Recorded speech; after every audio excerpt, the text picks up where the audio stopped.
नमस्कार और साक्षी न्यूज नाटक और आप सभी का स्वागत है। प्रधानमंत्री नरेंद्र मोदी ने विपक्षी नेताओं के खिलाफ केंद्रीय जांच एजेंसियों के कथित मनमाने इस्तेमाल के मुद्दे पर उच्चतम न्यायालय का दरवाजा खटखटाने वाले कुछ राजनीतिक दलों पर निशाना साधते हुए आज कहा कि शीर्ष अदालत ने उनकी याचिका खारिज करके उन दलों को करारा झटका दिया है। हैदराबाद में एक जनसभा को संबोधित करते हुए प्रधानमंत्री मोदी ने तेलंगाना के मुख्यमंत्री के चंद्रशेखर राव की अगुवाई वाली भारत राष्ट्र समिति की सरकार से राज्य के लोगों के वास्ते विकास की योजनाओं में कोई बाधा नहीं पहुंचाने की अपील भी की। उन्होंने राज्य में केंद्र की योजनाओं को लेकर सत्तारूढ़ दल के असहयोग पर दुख भी व्यक्त किया। उन्होंने जनसभा को संबोधित करते हुए विपक्ष के भ्रष्टाचार और परिवारवाद पर भी निशाना साधा। आज के नए भारत में देशवासियों की आशाएं, आकांक्षाएं, उनके सपने पूरे करना हमारी सरकार की प्राथमिकता है।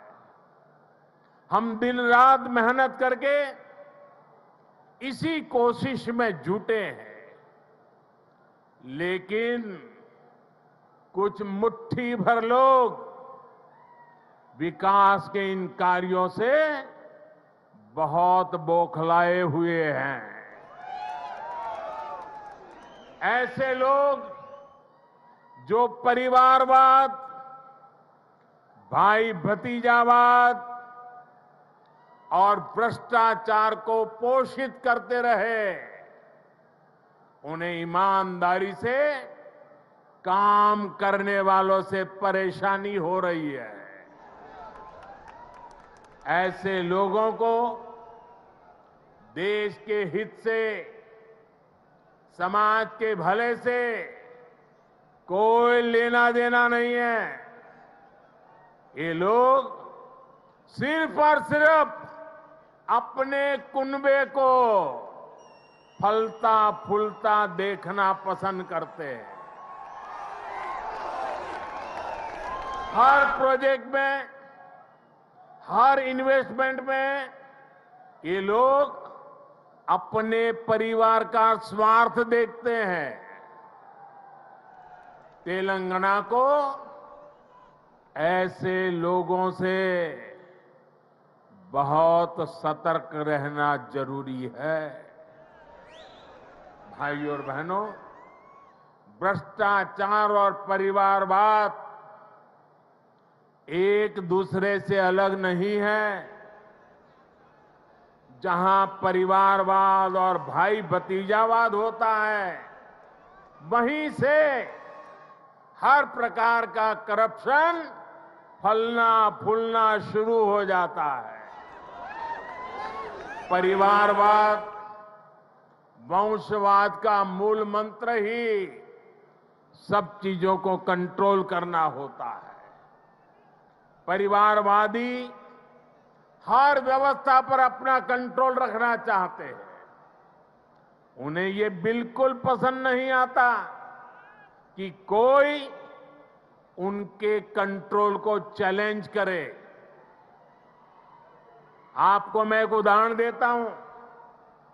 आज केंद्र सरकार ने डायरेक्ट बेनिफिट ट्रांसफर डीबीटी व्यवस्था विकसित की है।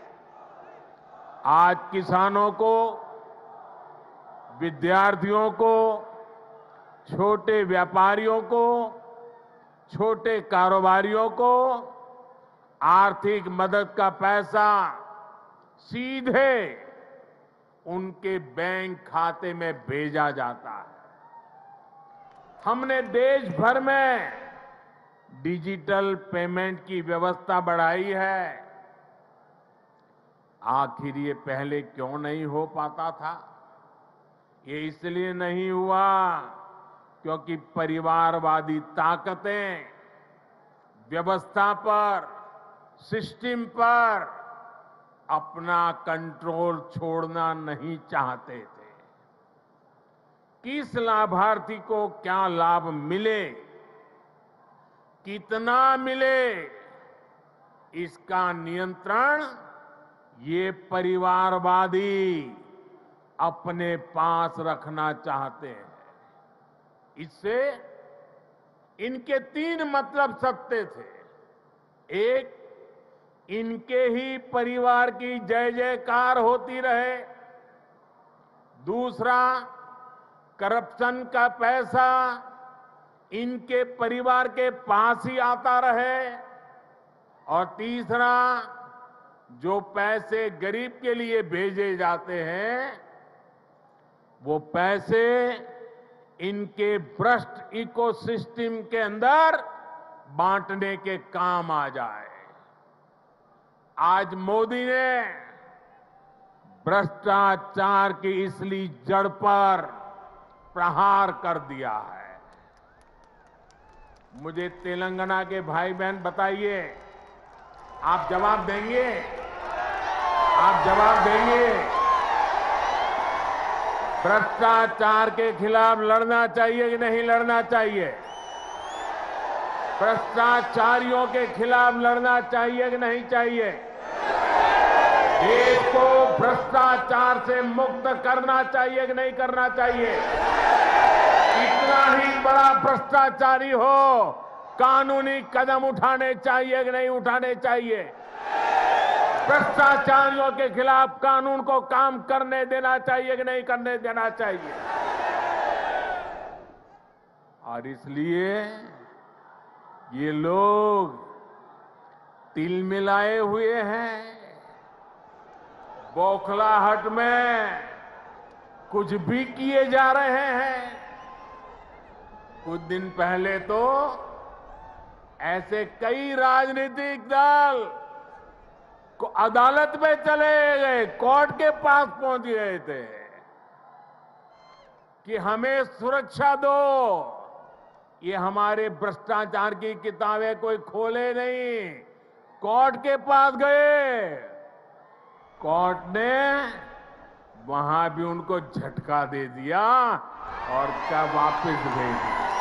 हम आपको बता दें कि प्रधानमंत्री आज तेलंगाना और तमिलनाडु की यात्रा पर रहे। प्रधानमंत्री मोदी ने तेलंगाना में 11,300 करोड़ रुपए से अधिक की परियोजनाओं का उद्घाटन और शिलान्यास किया तथा इसके साथ ही सिकंदराबाद तिरुपति वंदे भारत एक्सप्रेस को हरी झंडी भी दिखाई।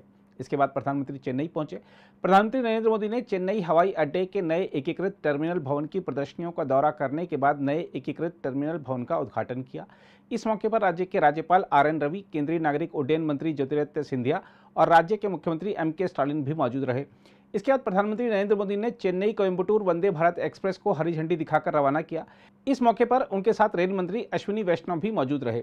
इसके बाद प्रधानमंत्री नरेंद्र मोदी ने चेन्नई में श्री रामकृष्ण मठ की 125वीं वर्षगांठ के उपलक्ष्य में आयोजित समारोह में भी भाग लिया। बाद में प्रधानमंत्री नरेंद्र मोदी ने तमिलनाडु की राजधानी चेन्नई में रोड शो भी किया। इस दौरान मार्गों पर दोनों ओर भारी संख्या में मौजूद लोगों ने प्रधानमंत्री का स्वागत किया। अगर आप भी लेना चाहते हैं देश दुनिया की तमाम जानकारी तो आज ही सब्सक्राइब करें हमारे चैनल को। साथ ही नीचे दिए बेल आइकन को जरूर दबाएं ताकि हर अपडेट आप तक पहुंच सके।